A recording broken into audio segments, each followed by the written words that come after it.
Michael Saunders for most of the spring. Pretty good on base. He's put up a decent average. Right. What do you see out of him? Well, thing about Michael, he's he's been through it. He's been through the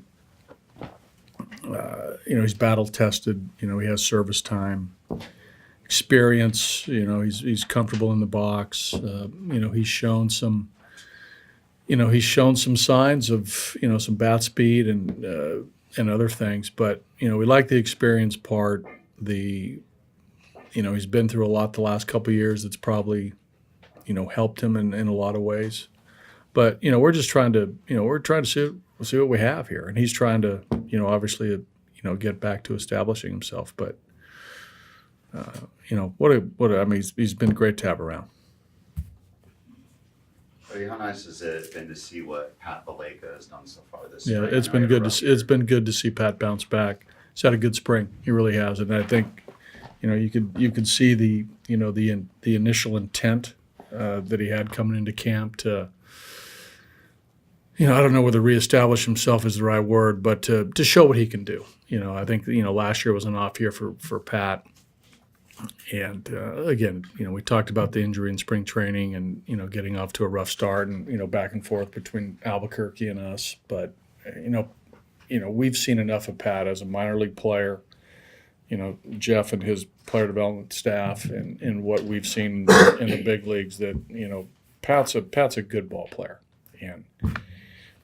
and he's going to help us. He's going to help us win games. But it's good to see how he's playing right now.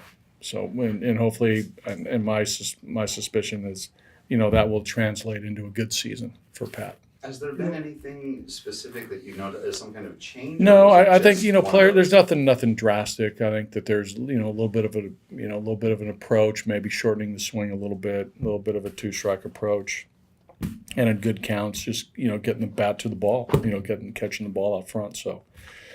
He's got some homers. He's got some extra base hits. He's the bat speed looks good. He's moving well in the field. Numerous positions. So, he adds a lot to our club. Your old teammate Greg Pryor used to say that role, you have good years, you have bad years, because you can never say, "Oh, I don't feel good today." Yeah. You don't really get to pick and choose anything. No, that's we've talked about being in Pat's case coming up as a young player, being a bench player. We've talked about that, numerous times. Every manager does, every general manager. It's a tough role to be a part-time player.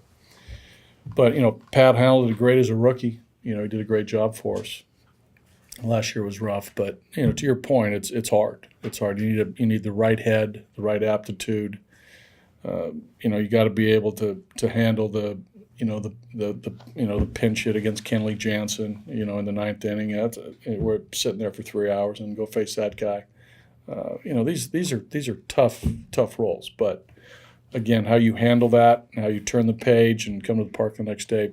Pat, he encompasses all the things you look for in a mentally tough and strong player. When you make that roster decision with a guy with not a lot of experience. Is part of it balancing the fact that he may not play? I think a couple of years ago when you called him up, he had played a lot in AAA, had a rhythm. A lot of the young guys last year really didn't have a rhythm early in the season. Is that part of it? Well, it's part. When you have a lineup that is pretty set, you have to fill out the rest of the roster, and there's a combination of. Wanting to get a guy in experience to get him in the big leagues, and that's one way to do it. Every player's path is different of how they become a big leaguer, and a lot of times it's not everyday player in the minors, and then all of a sudden being anointed an everyday player in the big leagues. Right? It doesn't happen that way. With a lot of teams and a lot of players. I think Trevor's probably one guy that came up and played in the minors and then played shortstop, right? Nolan maybe two. I think he probably was straight to being an everyday player. But it's a little bit tougher for some. And that's why you'll see some guys, some younger players now who've touched us for a couple of years, probably get that opportunity for more at bats and more playing time, and that's their path. So everybody's path is different. Buddy, what were the reports from Armand's start like? Threw the ball well. I think he went 5 innings, struck out 9, no walks. There's a couple balls that left the park over there on field 5, which is a little bit of a bandbox, but it's okay. So the game's being played and the ball hit over the fence, but he threw the ball. He threw the ball fine, stuff wise, and I like the no walks. Ball strike ratio was good. The breaking pitches looked fine. He was Overall, telling me- most of your starters have been Yeah, pretty well with not we've walking people. we've pitched well. Yeah, if you look at just statistically spring training, the walks, the strikeouts, innings pitched, it's been really good. So that's a good sign. You look at our defense too, been really good. So that's a good sign. He was saying that I saw him the night before he pitched over there. He's like, a little worried about going over there because those guys really love to swing Yeah. against a major leaguer. Yeah, they do. They get amped up against a big leaguer. He almost did one out though. Armand. He did. Straight away center. It's like bombed it. Does that surprise you from the Silver Slugger? I mean, maybe it's right, but Remember that hit he got off Donnie Edwards Jr. or Carl Edwards Jr. that you asked me about why we didn't pinch hit for him? Remember that? Buddy, yesterday you Did I had really? it. Yeah. 2 years ago. You had McMahon coming. I asked myself the same question because we had a couple guys on in the bottom of the 7th, but he was pitching so well, man. I thought he was our best guy in the 8th. And we had some bullpen things. It also, you add all these things up and you let him hit, and he gets a knock, which is great.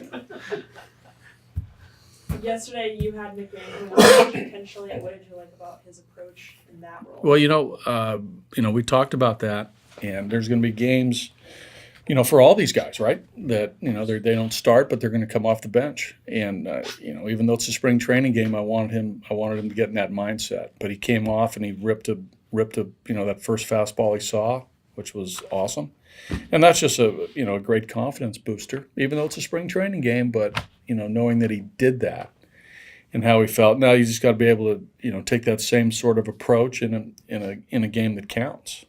But that was really good to see, and he was up for it. I mean, Mac, Hampson, Valaika, Dahl, Tapia, Talkman.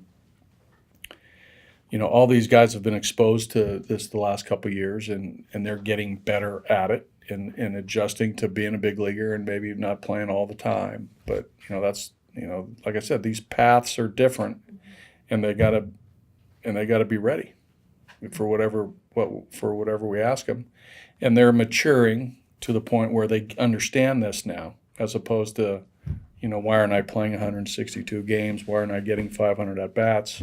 It doesn't happen that way.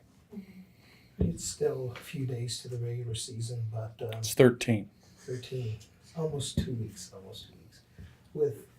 Especially with guys like McMahon and Hampson, do you start thinking of strict platoon, or do you think of just? We think about a lot of things, right? But yeah, But a lot of this is, how the whole team meshes, and they're in discussions with everybody else we think about.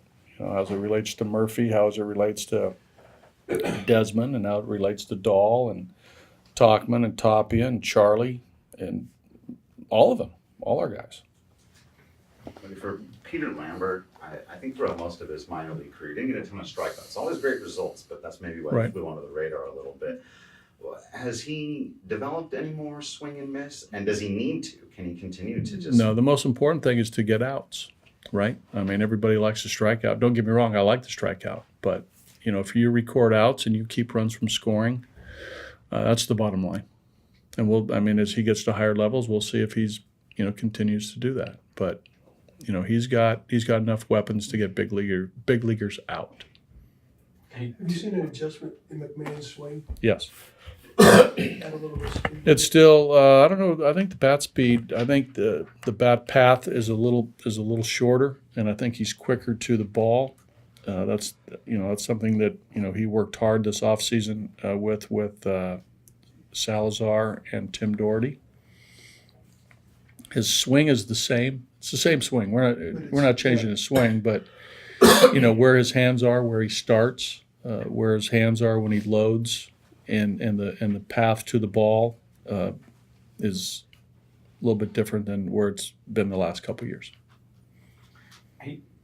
2 years ago with Chris Russell, he was pitching so well, you kind of had him doing everything. Yeah, Like he would throw 3 Yeah, innings. 17, he was a big part of our success. So is he still capable of doing 3 innings? Yeah. If you need Yeah, I mean, well, obviously, he's been banged up with this rhomboid issue, but he's very capable of that. Once we get him, back on the mound and build his pitch count, but he's very capable of. I think we talked about him the other day about his versatility, whether he can come in and if we need him on a given night in a certain situation, certain game, to come in and get one lefty, and then the next night go 2+ innings. Okay. So he's has a little bit of starter background, has that mix of pitches where enable him to work his way through a lineup at least once, and give you with rest 45, 50 pitches. Okay. We got to build him up to that. I mean, he hasn't but yeah, he's capable. As is Musgrave. That's what I was going to, As is where we've had